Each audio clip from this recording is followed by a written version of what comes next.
Warning! The following program contains scenes that may disturb some viewers.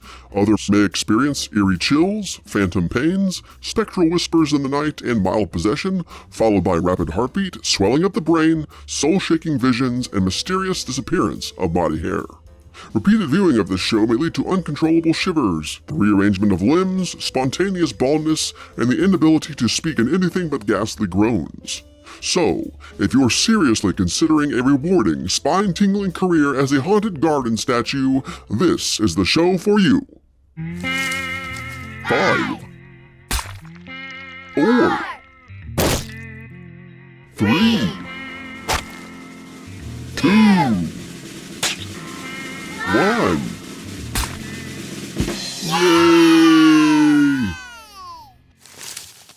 Grosser than a mouthful of rotten pumpkin guts. Crunchier than a handful of graveyard mold. More revolting than a cauldron of bubbling swamp stew. It's the TobattoVision Halloween Special 2!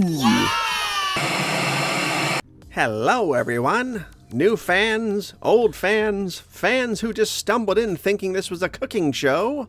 Welcome to the second annual TobattoVision Halloween Special, where things are going to be scarier than me misplacing my shin bone, which I did find, by the way, don't ask where. But first, the big, scary logo sequence.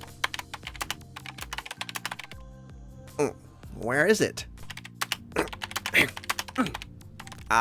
Okay, no problem. Just some minor technical difficulties. Nothing to worry about.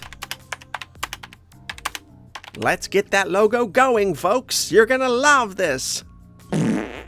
Oh no, it's happening. The buttons aren't working. The logo isn't logoing. The buttons are haunted. We're doomed. Wait. What if we never get to the show? What if we're stuck here with me forever? Oh wait, the power's not on.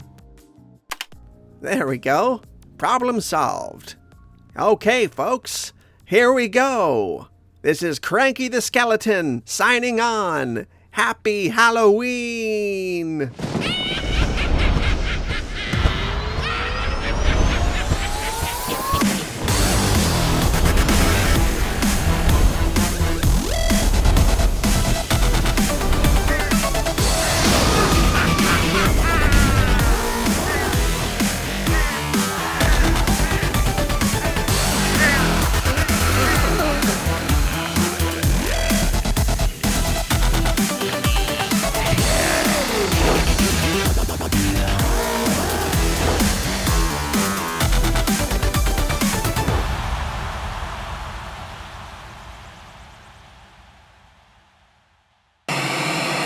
All right, everybody, happy Halloween 2024, and welcome back to the TobattoVision Halloween Special, specifically the TobattoVision Halloween Special 2. Right, Gibber? Right. With that said, how is everybody's Halloween nights going? Have you watched any good movies? Are you planning to? Did you take the kids trick-or-treating? Did you go to any Halloween parties? Are you still at a Halloween party? Are you wasted somewhere? I want to know. Right, Gibber? Yeah. We want to know. Yes.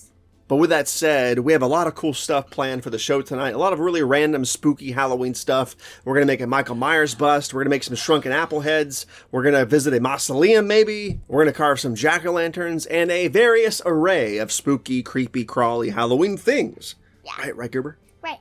But first, in order to really get the night going, I think we should head to the kitchen and carve up some really spooky jack-o'-lanterns just to get into the feng shui of the night. What do you think, Gerber? Yeah. Yeah, let's go carve some jack-o'-lanterns, then we'll be right back. Let's go.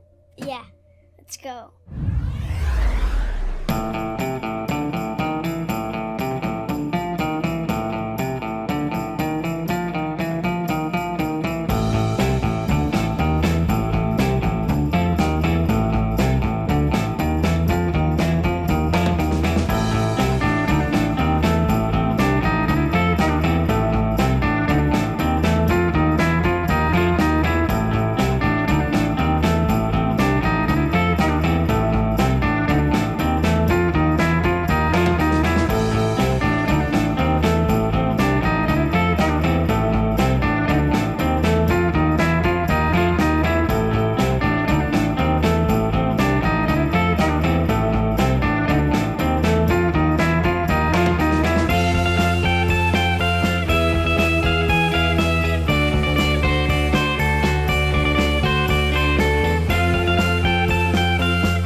right, everybody. That was our pumpkin carving session for this year's Halloween special, right, Goober? Yeah. And for those of you who don't know, this is Mia. Say hello, Mia. Hello, Mia. Hello, sister. How are you? Good.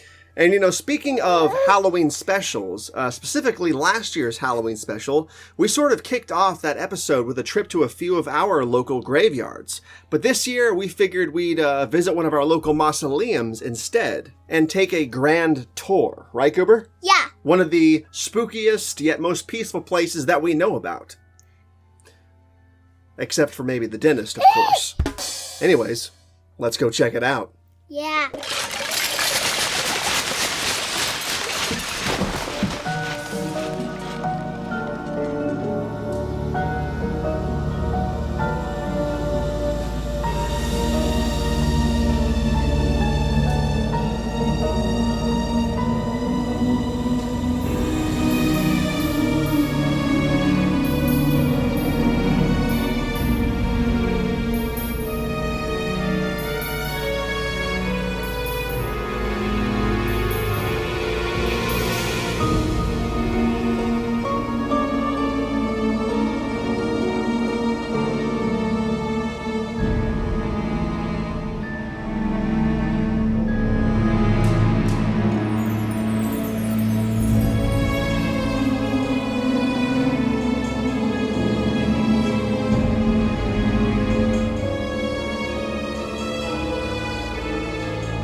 Well, that was fun. I don't really know why mausoleums are so spooky. I mean, maybe it's the walls of bodies stacked up all around you. I don't know. That could just be me. But anyways, what I wanted to get into now are shrunken heads. Not the history of shrunken heads. That comes later in the episode. But what I'm talking about right now are shrunken apple heads. Have you ever made homemade apple shrunken heads? Have you heard of homemade apple shrunken heads that you make in your oven? Should we show them, Goober? This is a homemade apple shrunken head. Is that cool or is that cool, Monkey? Yeah. It is a homemade apple shrunken head, which is what we're going to be making tonight. Yeah.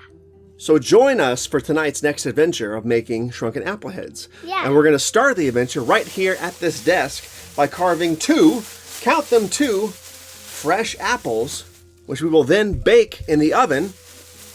And allow to dry and turn into shrunken apple heads. Right, Cooper? Yeah. Let's start it off. Here we go. Here's apple number 1. Now, Monkey, I want you to be very careful. Dad is using high-grade, sharp tools to cut this face. I want you to stay as far away as possible. Okay? So you just stay back there and watch comfortably, and I will stay here with a knife, and I'll carve a face. You ready? Yeah. Here we go, people. I'm a professional. Don't try this at home. Right, Monkey? Yeah. Carve a small face here. We'll carve the nose like that. There's the nose. There's the nose. We'll carve some funny eyes. And you can use smaller apples, the one I'm using here. These are kind of those big, I think they're called Washington Reds. I think I'm butchering that name. But something close, right, Gerber? Yeah. So when we went to go get pumpkins and apples from Publix the other day to do this for this episode, Yeah.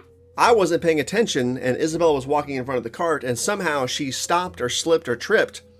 And I kept going with the cart, and she hurt her ankle a little bit, didn't you, Goober? Yeah. Tell the audience how spooky and scary that was. That was super scary. Ooh, I know. I apologize, Goober. It was really just my heel.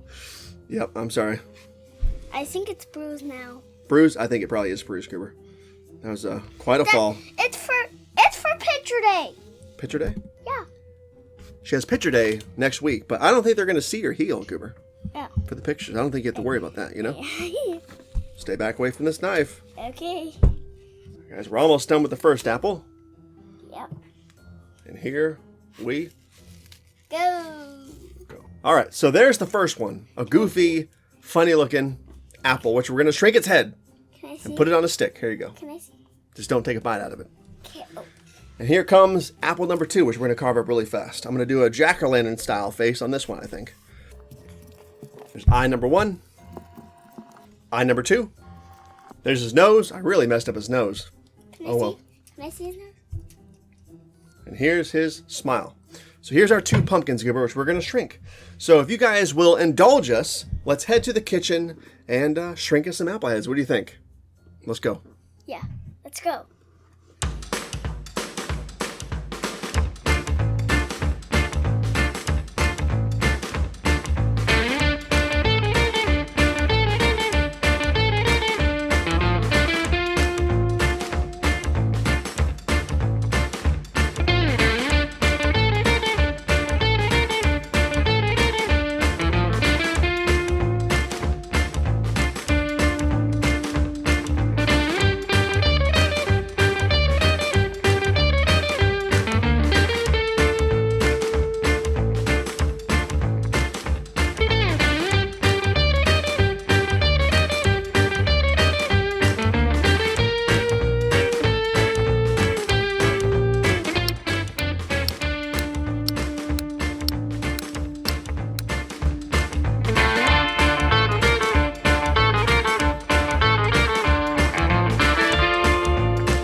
shrunken heads. Easy to make, do it yourselves at home. But you know what I think it's time for, Goober? What? I think it's time we go back to the kitchen and make a Halloween 4 style Michael Myers bust. What do you think? Yeah. All right, let's go. Let's go.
Organizers of a grassroots haunted house in Brevard County are very afraid that this year's event won't happen.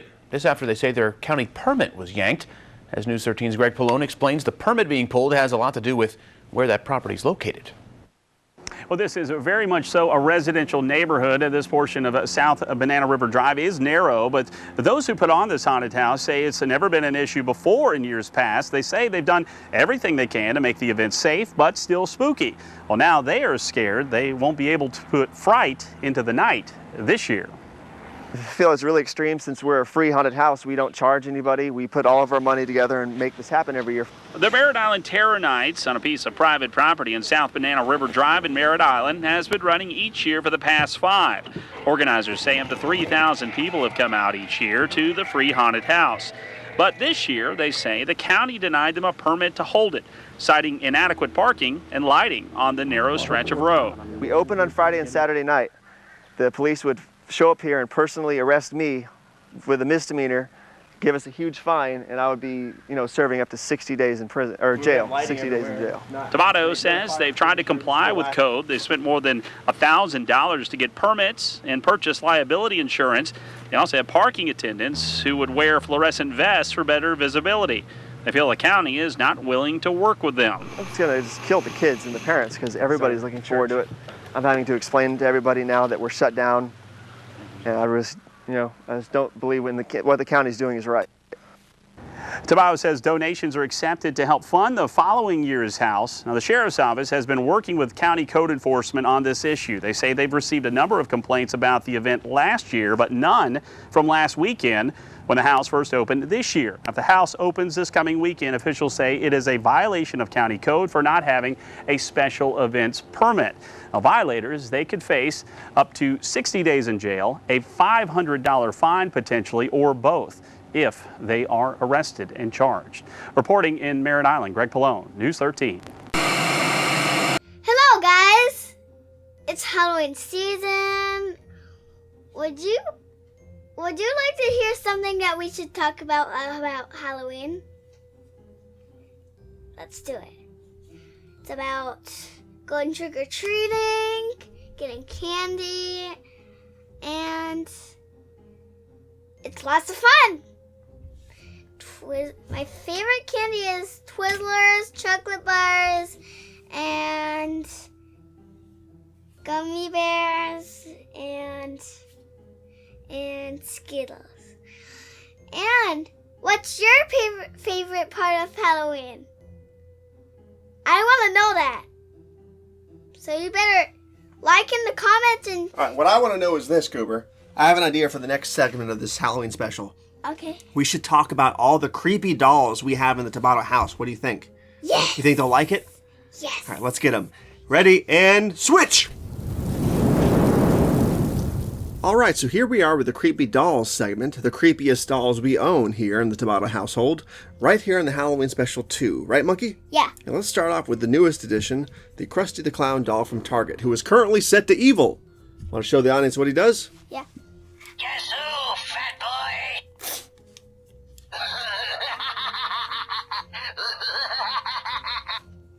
I'm Krusty the Clown, and I don't like you. He's kind of spooky, isn't he? Yeah. Okay, let's set him down and show the next one.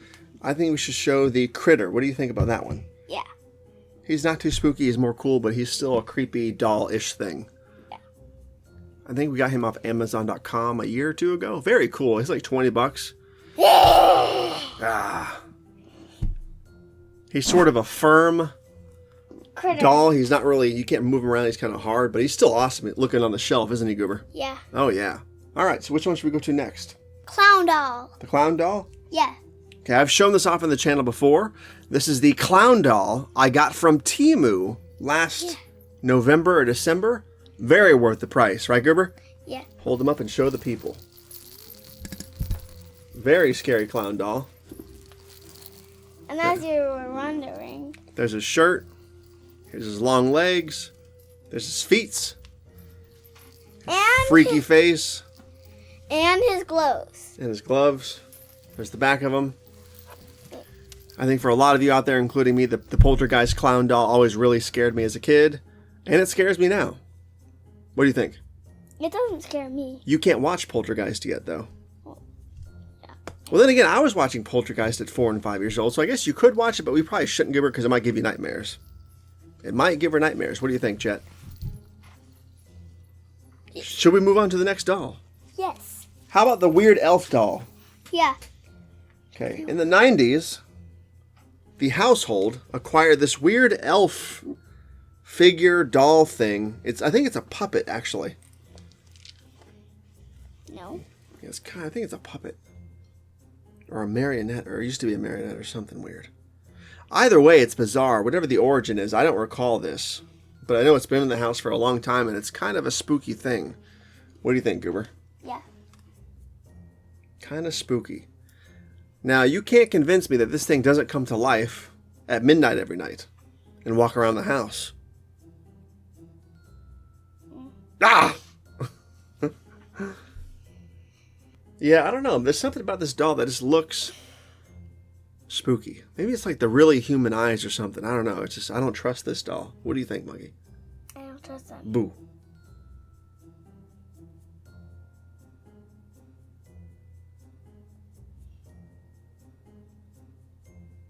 Moving on to the next doll.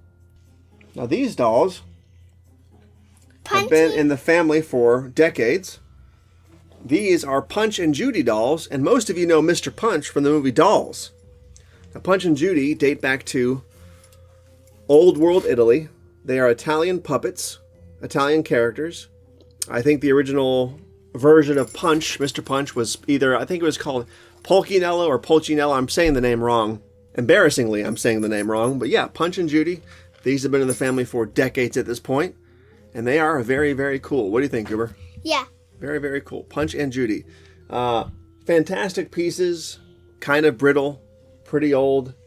But something creepy about them at the same time. You know? Something creepy about them for a long time. Mm-hmm.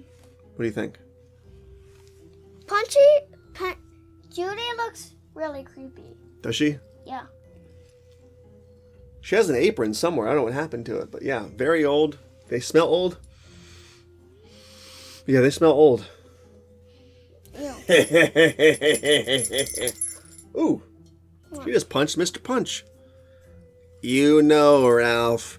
Deep down inside. You know. It kind of looks a lot like the Punch from Dolls, too. That's weird. Anyways, moving on to the last creepy doll that we have tonight. There actually is a creepier doll. It's a homemade Zuni doll, a la Trilogy of Terror, but I couldn't find it, and this one is absolutely horrified of it. So I had to hide it somewhere a couple years ago, and I cannot find where I put it. So we won't be seeing that doll tonight, but I'll bring it out at some point in the future. Right? Last doll.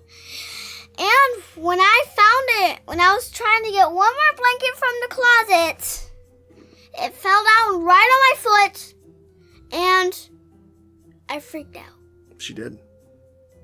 That was a long time ago. Yeah. Last doll. You ready? Yeah. Now this, let's tell him the backstory real quick. This doll, his name is Charlie. I did not name him Charlie, I don't think. I think he was already nicknamed Charlie when I bought him. I bought him from an online antique store. I think it was called antiquerose.com or something like that. It might still be in business. I got him for a little over $100 back in 2009. And he lost his hand because Daddy lost his hand. No, his hand was already gone when I bought him. Oh. Yeah, he was already gone. Yeah. But I think he is probably the scariest doll in the house, besides the aforementioned Zuni doll, and you can't convince me that he's not haunted. You ready to see him? Yeah. Here we go. This is Charlie. Charlie the dummy. I think he's probably 100 years old.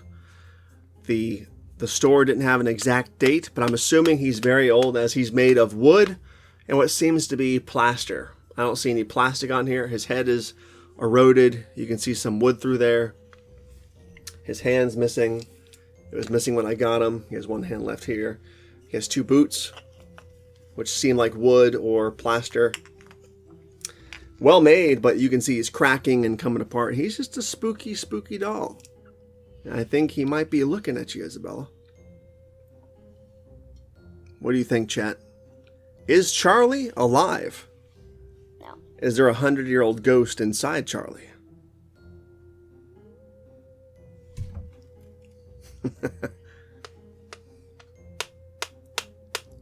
Do not pass go. Do not collect $200. Kind of slappy-ish from Goosebumps, I could see. What do you think? Yeah. Sort of slappy-ish, but very creepy. Hello, chat. So this is Charlie, and that concludes our Creepy Dolls segment for the TobattoVision Halloween Special 2. Yeah. I hope we didn't bore anybody. You think anybody got bored? No. I hope not. Let's go do something cool. What do you think? And there's a face. As you guys can see, we can speed up on that. Then. Yep, that's the tag for Antique Rose. So there you have it.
So did you know that shrunken heads are actually a real thing?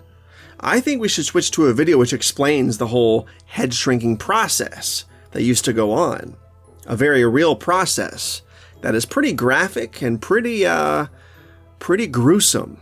So if you have any young ones watching this program for some reason, maybe you should turn them away or send them to bed.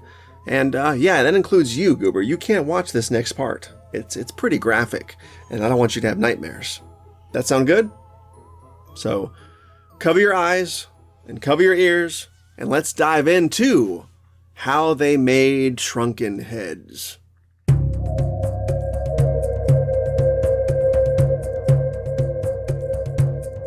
Ladies and gentlemen, gather round, for tonight I'm here to share the eerie truth behind a chilling relic from the shadows of the past, the shrunken head.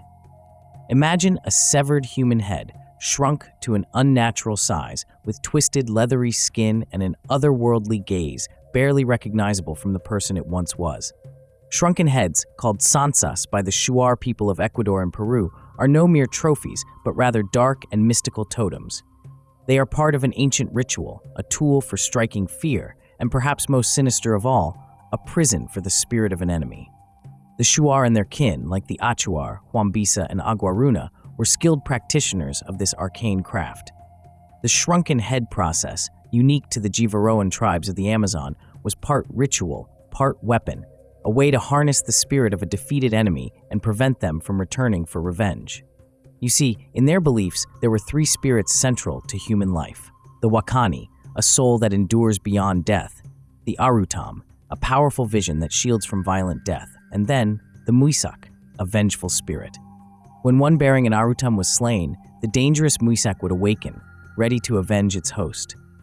So, to keep this vengeful Muisak from wreaking havoc, the Shuar would sever the head of their enemy and begin a sacred, spine-chilling process to shrink it. The steps are meticulous and morbid. First, they'd remove the head from the body, cutting into the back of the skull to peel back the skin. After the skin and flesh were carefully separated from the skull, the eyes would be sewn shut and the mouth pinned shut with a small wooden peg, as if silencing any last whispers from beyond. Then, the head is turned inside out, and all remnants of fat and tissue are scraped away.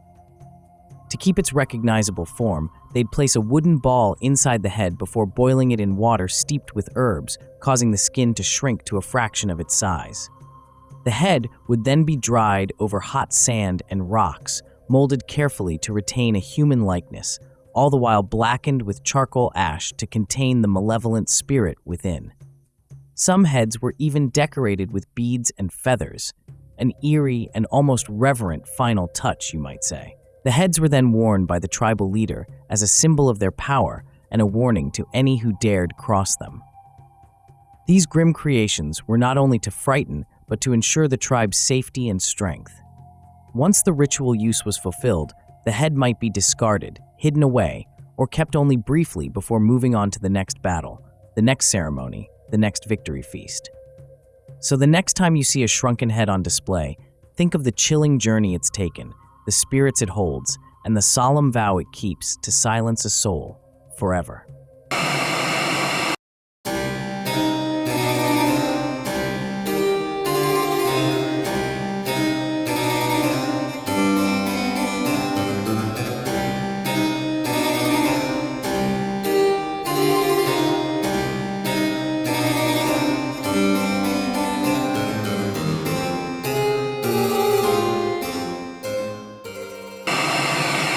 Cameraman T. Taylor and I were invited out to Satellite Beach yesterday. And we flew Skywatch 6 into here, Ocean Lanes, where we would spend some time with some super athletes, all members of the American Wheelchair Bowling Association, Brevard County branch. 5 cities in the county have teams: Melbourne and West Melbourne, Indian Harbor Beach, Merritt Island, and here at Satellite Beach. This crop of wheelchair bowlers are no beginners. Doreen King won her division in the Brevard County tourney in February, and Ed Tobatto a national championship. Nice thing about wheelchair bowling, unfortunately, being in a wheelchair, it does take a little skill, a little practice, but you bowl against yourself, and that's in all tournaments. You are a handicapped bowler, not meaning physically handicapped, but handicapped as far as your score goes. When you go to the line itself, you do nothing more than bowl against yourself, and that's all you do. If you beat yourself, you can beat the other people. Before I left, I had to make a wager with Ed that I could knock down more than him sitting in a wheelchair. That's fair, for him maybe. But if I had to play by his rules, I needed an edge. I had to best his 7 count. Now watch my ball and the pins. I took the other $2 out of the $5 I had with me and bought off one of the employees. Nobody will ever be able to say I don't look for the edge, and a cheap one too. My name is Barlow. I am both friend and foe to Cranky the Skeleton. I enjoy muffins, eggs, and ham. I have a question for you guys out there. Do you guys remember reading these old school pop-up Halloween books during the Halloween season when you were a kid in the early 90s? I know I do, and I absolutely loved these things. Let's talk about it. One of the first pop-up books like this that I remember reading as a kid was called The Horrors of Howling Hall, an absolute staple of childhood Halloween for me. I think I was 3 or 4 the first time I got one of these. This is obviously one that I rebought. This is not the original one I owned. Unfortunately, that one was destroyed. Matter of fact, Most of these, besides one or two, are ones that I've rebought in the last 10 or 15 years because the old ones are just smithereens somewhere. They're gone. But yeah, this is The Horrors of Howling Hall. This book totally captivated me as a kid. Blew my mind. Great pop-ups, great little stories, great Halloween spirit, or vibes, I guess you could say. Pop-up books, you could slide things in and out in some of these. Some of them just popped up. But maybe I'll make a separate video where we actually read these things in detail. That would be very cool. But like, you have the vampire coming out here. Isabella, my daughter, absolutely loves these books. She insists on reading them. Whether it's Halloween season or not, she just loves these things because she loves spooky stuff like I do. We got a little skull there. Really, really charming stuff. A nice big pop-up monster at the end. These were amazing as a kid. Great detail, great artwork, fantastic stuff. Totally vintage Halloween nostalgia for me. The next oldest one that I remember having as a kid was In the Deep Dark Dungeon. This is also from Dial. And this is also, this is not a reproduction, but I bought this off eBay. It's basically a brand new copy that I found. Paid a pretty penny for it, but it was worth it to me to own this again. Because the original version is just, who knows where that is. But yeah, same thing. A lot of cool artwork stuff, pop-ups. Totally, totally not Halloween season until I read these things. I mean, just so good. Just so good. You know? Fantastic, fantastic stuff. Too good. Too good.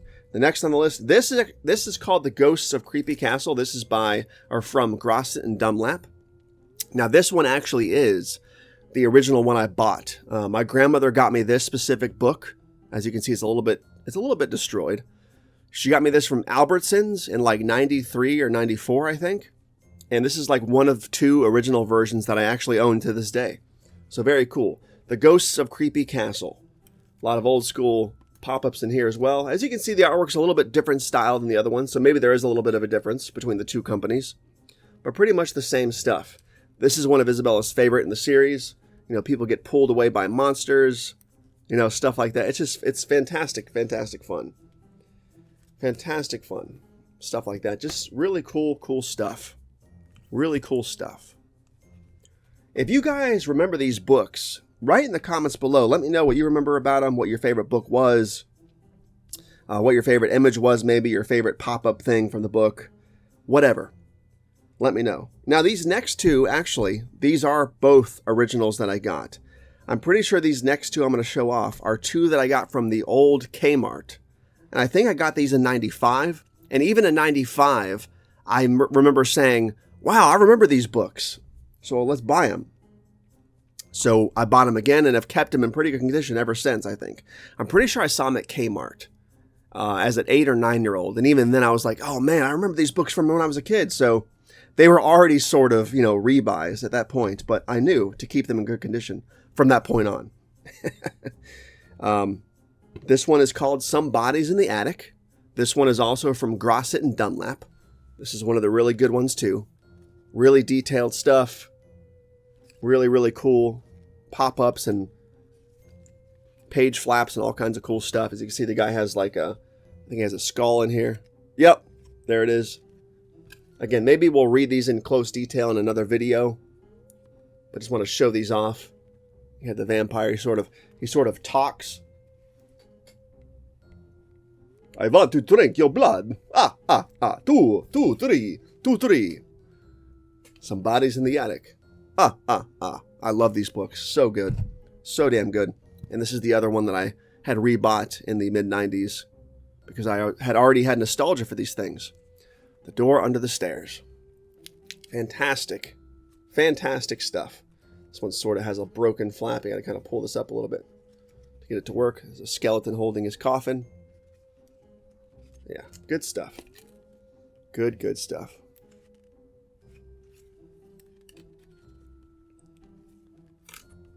I mean, the amount of nostalgia, Halloween nostalgia especially, that these books give me is absolutely second to none. These two books, I got these, I think, last year from eBay because I didn't have them in the collection, and I'm glad I do now. We have The Mystery of Maggoty Mill And we're back to the dial books again. Again, a lot of really cool imagery inside, really detailed artwork, really cool pop-up stuff happening. Got a pirate skeleton and a jumping. These books are so cool, man. I feel like you don't see these anymore. Correct me if I'm wrong. Look at that cool cat, man.